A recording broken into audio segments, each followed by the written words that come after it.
A fost odată ca niciodată. Că dacă n-ar fi, nici nu s-ar povesti. Ci că undeva departe, într-o țară minunată, trăia un împărat tânăr și frumos de mai mare dragul. Într-o zi de vară, împăratul, îmbrăcat în strai ostrășești, s-a dus pe câmpul unde soldații învățau meșteșugul armelor. Era o zi caldă și soldații fugeau în toate părțile să îndeplinească poruncile căpeteniilor lor. În apropiere de locul acela, 3 surori smulgeau cânepă. Pe cea mai mare o chema Ileana, pe cea mijlocie Maria, iar pe cea mai mică Florina. Frumoase erau și Ileana și Maria, dar pe Florina nu o întrecea nimeni.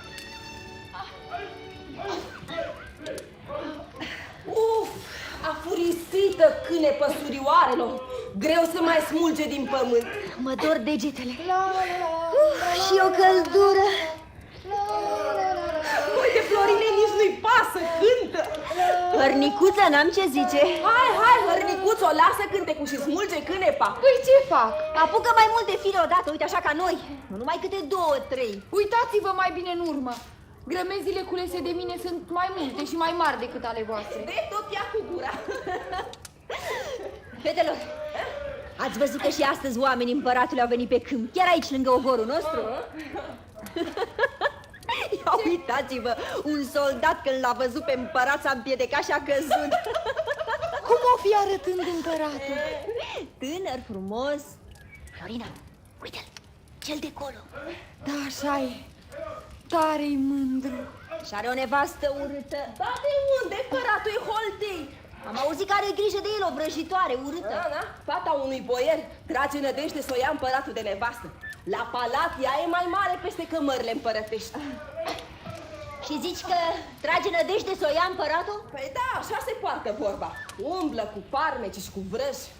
Și ce mândrețe de om e împăratul. Da, dar împăratul îi se pune o ceață pe ochi când o vede și o rabdă lângă el.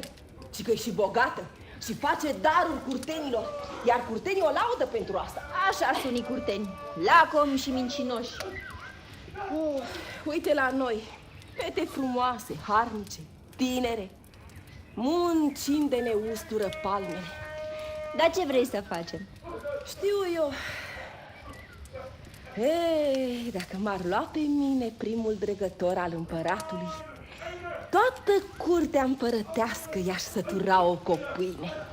Iar dacă pe mine, Maria, m-ar lua de nevastă scriitorul împăratului, toată curtea i-aș îmbrăca-o cu un fus de tort.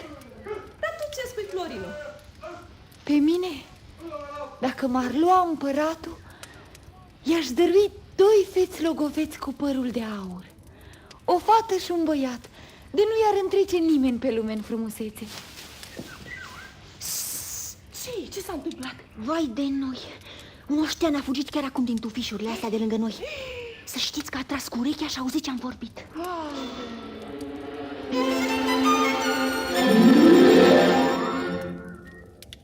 Măria ta, nu-mi vine să spun ce-am auzit. Hai, nu te mai codi. Măria ta, cele 3 fete care smulg cânepa Ce-i cu ele? vorbeau că cea mare zicea că dacă ar lua de nevastă primul dregător, i-ar sătura toată curtea numai cu o pâine. Nu mai spune. Dar gospodină trebuie să fie.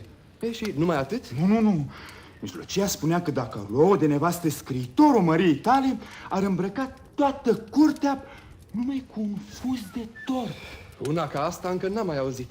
Și cea mică? Mezina? Da. Mezina spunea că dacă ar lua de nevastă chiar măria ta, ți-ar dărui 2 fesi logofesi cu părul de aur. Un băiat și o fată frumoși cum nu mai sunt alții pe lume. Așa? Așa ziceau? Da. Atunci, așa să fie. Cele 3 surori să fie chemate la curtea împărătească.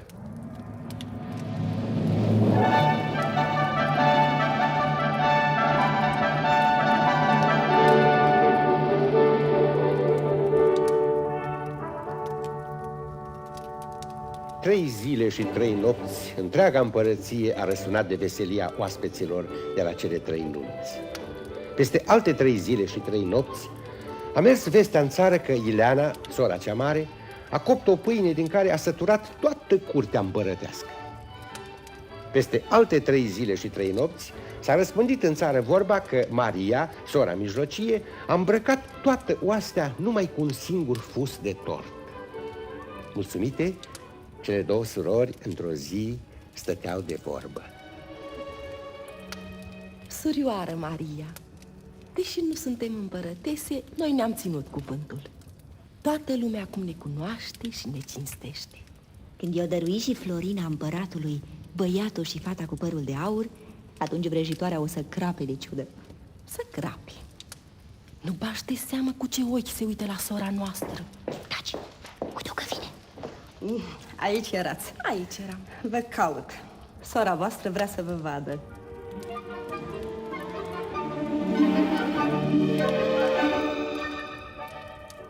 Ce-i, surioară? Ce-i împărăteasa noastră? De ce ne-ai chemat? Am avut un vis urât. Se făcea că se prăvălise peste mine un munte întreg. Mă năbușea praful. Greutatea lui îmi strivea pieptul și inima.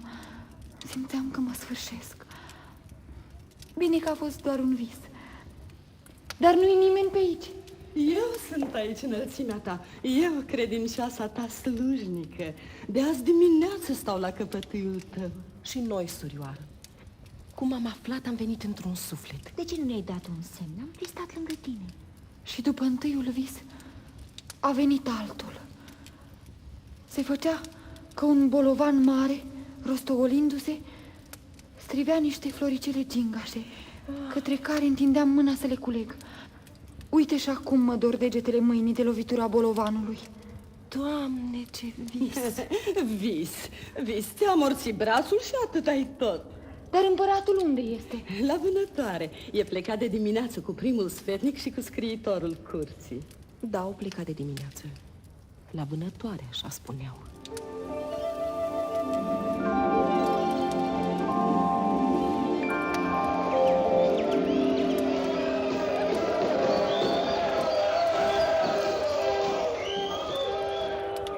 Liniște! Vorbește măria sa! Supușii mei, am aflat că blânda și frumoasa mea soție, în timp ce lipseam de la palat, mi-a dăruit cea mai mare bucurie a vieții mele. 2 copii cu părul de aur, un băiat și o fetiță. Sunt fericit și la bucuria și fericirea mea doresc ca și voi să luați parte. Să se pună masă mare, să se desfacă butoaie cu vin din cel mai bătrân, iar de pe metereze să tragă toate gurile de tun.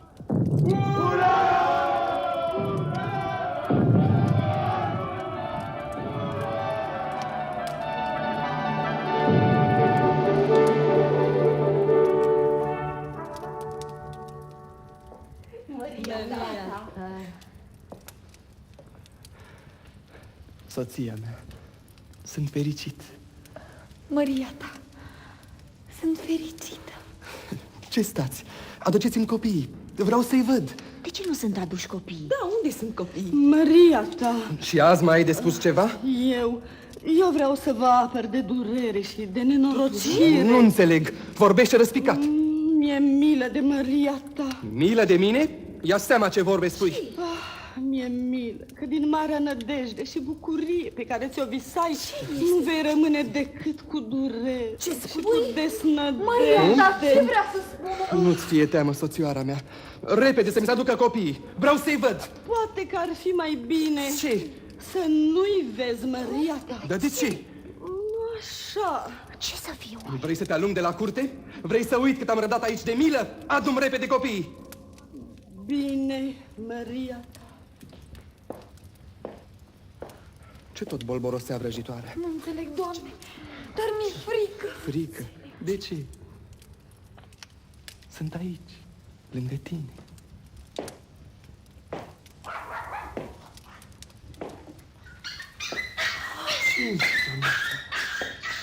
Iată copiii pe care ți-a dăruit blânda ta soție. Soția mea mi-a dăruit 2 căței? Nu se poate! 2 căței! Vai mie! Nenorocire! Căței în loc de feți frumoși cu părul de aur! Luați-o pe împărăteasă din fața mea, să nu mai văd! Maria ta, îndură-te! Maria ta, nu-i lucru curat aici. Doar noi am văzut copii. Părul le strălucea ca soare. Minți! Stăpâne, iar ți s-a pus ceață pe ochi, crede-ne! Nimic! Nu vreau să aud nimic! Duceți-o și închideți-o în beciul cel întunecat și să nu mai vadă lumina soarelui. Nu mă știu vinovată cu nimic, Maria ta. Nu mă izguni. Mai bine fă-ți milă de mine și ucide-mă. Nu sunt vinovată, nu sunt vinovată. Să nu te aud! Slujitori, faceți cum am poruncit.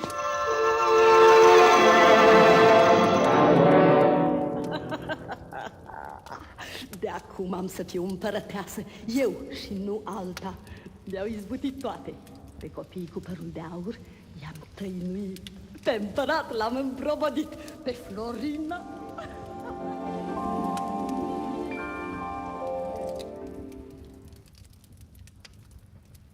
Nu mult după cele întâmplate, într-o dimineață, doi pasnici stăteau de vorbă. Minune între minuni, pasnicule din miază zi. Totul se întâmplă ca într-o poveste, paznicule de miază noapte. Fapte nemaipomenite se petrec. De la întâmplarea ce-ți zburlește părul pe cap, la liniștea care ne înconjoară acum. Ce dimineață minunată! Soarele poleiește grădina împărătească. Auzi cum susură izvoarele. Păsărelele cântă. Și abia de aseară, de când ne-au pus de straj aici, în grădină s-au petrecut lucruri îngrozitoare. Cei doi căței au fost aruncați cine știe unde. Iar aici, în poienița smălțată de flori, vrăjitoarea a îngropat în taină pe cei doi copii ai împărătesei. Împăratul nu știe. Are ceață pe ochi. Iar noi nu-i putem spune nimic. Mai marele străjilor ne-ar tăia capul înainte de a ajunge la împărat. Vorbește mai încet. Vrăjitoarea și-a văzut visul cu ochii. Prostit, împăratul i-a făgăduit că o ia de nevastă. Stau și mă minunez. Ia uite-te. Pe locul unde au fost îngropați cei doi copii, au crescut doi peri frumoși încărcați cu rod. Ce mândri sunt și ce pere de aur au în crengile lor. Iar vântul adie prin frunzișul verde și susură de parcă ar spune ceva. Mie mi se pare că aud glasul copiilor. Împăratul a ieșit la plimbare prin grădină. Ce schimbat arată. Iată se îndreaptă spre cei doi peri.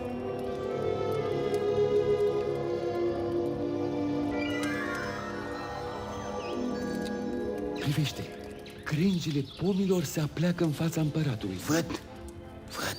Dar împăratul nu bagă nimic de seamă. Nu vede, nu simte nimic. Parcă ar fi mort, așa umblă. Și crengile se întind după el ca niște mâini de copii. Bietul împărat. Uite, vine și vrăjitoarea însoțită de surorile împărătese. Să mergem.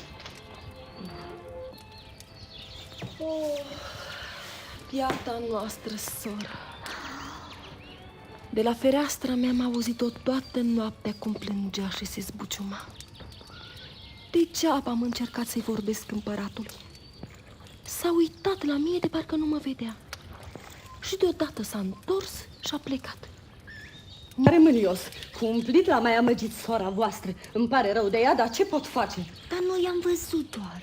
Nu-i așa, surioară? Iată-l pe împărat, nu mai sporovăiți atâta. Vai, priviți ce poame minunate au perii aceștia. Să rupem câteva din ele. Uite, pere de aur. Dar ce e asta? Creanga s-a înălțat sus când am voit să o ating. Și frunzele au acoperit ca niște palme perele coapte. Să scuturăm copacul. Degeaba nu cade nicio pară. Ce faceți acolo? Maria ta, am vrut să culegem câteva pere din acest copac pentru masa Măriei tale, dar crengile se ridică în sus și nu putem să le atingem.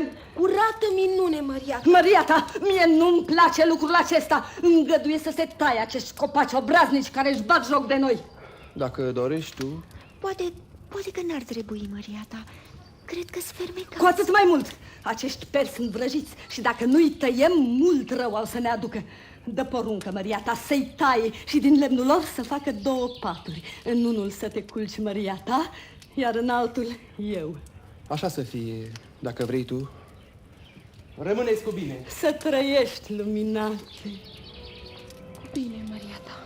Maria ta.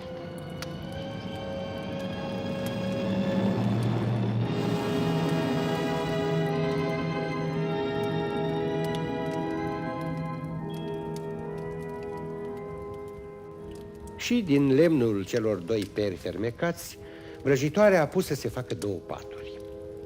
Când împăratul s-a culcat în patul cel nou, a dormit cel mai odihnitor somn din viața lui. Vrăjitoarea toată noaptea nu și-a găsit odihnă. I se părea că zace culcată pe spini și mărăcini. În zorii zilei, vrăjitoarea nu s-a lăsat până nu l-a înduplecat pe împărat să pună paturile pe foc. Iar împăratul, care părea dus cu gândurile pe altă lume, s-a învoit. Ei, ați pus pe foc cele 2 paturi? Le-am pus înălțimea ta. Uite cum Așa. Hei, voi cele 2 slujnice de sus de pe casă! Da, luminată, doamnă! Aveți grijă să nu scape vreo scânteie pe horn, că-i vai de voi! Ai auzit? Fii cu băgare de seamă. Ba 2 scântei tot au scăpat. Au ieșit din horn și au spurat. Au spurat ca 2 steluțe strălucitoare. Și încotro s-au dus. În grădina împăratului, acolo unde sunt straturile cu flori.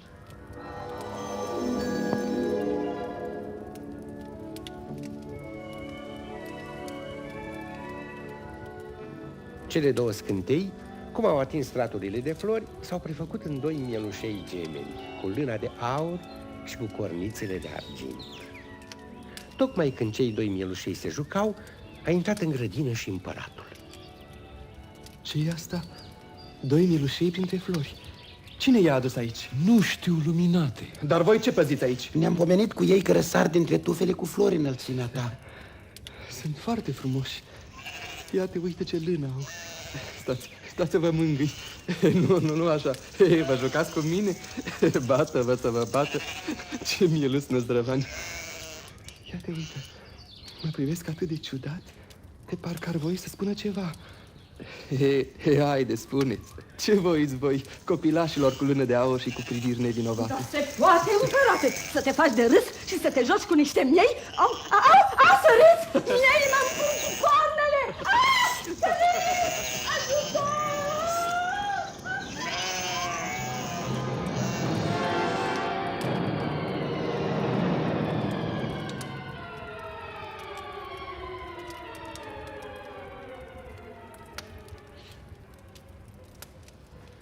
Dar vrăjitoarea nu s-a lăsat.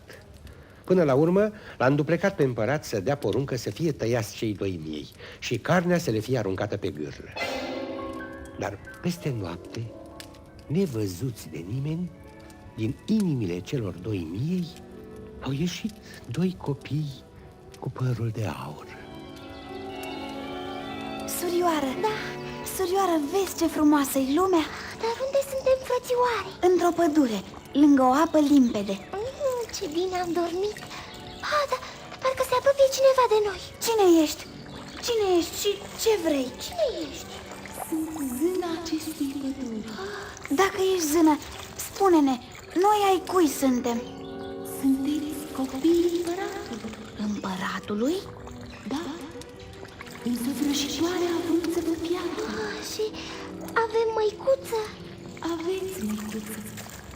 Dar împăratul a închis-o cu lacăte grele. De ce? Săraca. Pentru că vrăjitoarea a pus pe ochii tatălui vostru o ceață deasă și nu poate deosebi adevărul de minciună. Du-ne până la măicuța noastră. Du-ne până la măicuța noastră. Am să vă duc la împărat, îndată, și am să vă învăț ce trebuie să-i spun.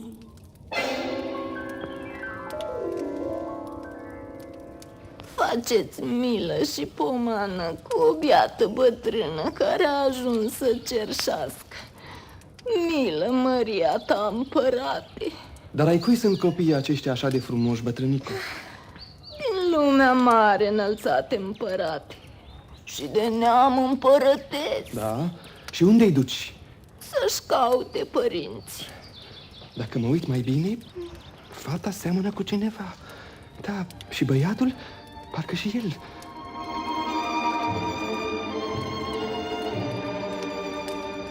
Și împăratul căută să intre în vorbă cu zâna, dar zâna se făcu nevăzută.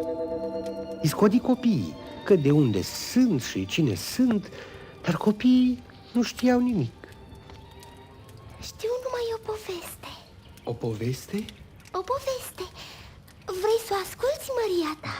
Aș vrea. A fost odată ca niciodată. Au fost 3 fete care culegeau cânepă. Și trecu pe acolo împăratul cu oamenii lui. Și cele 3 fete vorbeau între ele. Pe mine m-ar lua împăratul, i-aș dărui 2 feți logofeți cu părul de aur, o fată și un băiat, de nu i-ar întrece nimeni pe lume în frumusețe. Copiii mei, dragii mei copii, asta e povestea voastră. Povestea mea, povestea măicuții voastre.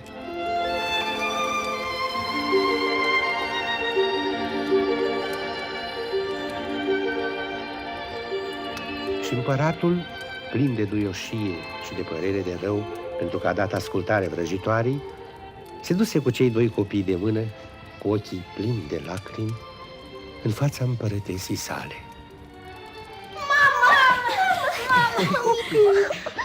Copiii mei! Înălțate, împărate, ce faci? Tu în genunchi în fața mea? Da, iartă-mă, soția mea credincioasă și bună. Măria ta, am nădăjduit că dreptatea va izbândi până la urmă.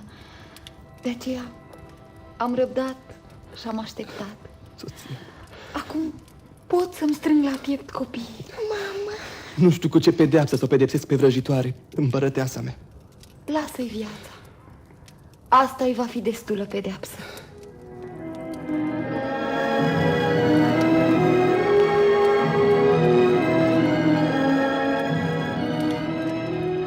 Și, pentru faptele sale, pe vrăjitoare au legat-o de coada unui cal sălbatic, împreună cu un sac cu nuci. Iar calul a pornit-o la fugă și unde cădea nuca, cădea și bucățica. Iar împăratul și împărăteasa, cu cei 2 copii cu părul de aur, au trăit mulți ani fericiți și poate că mai trăiesc și azi, de n-or fi murit.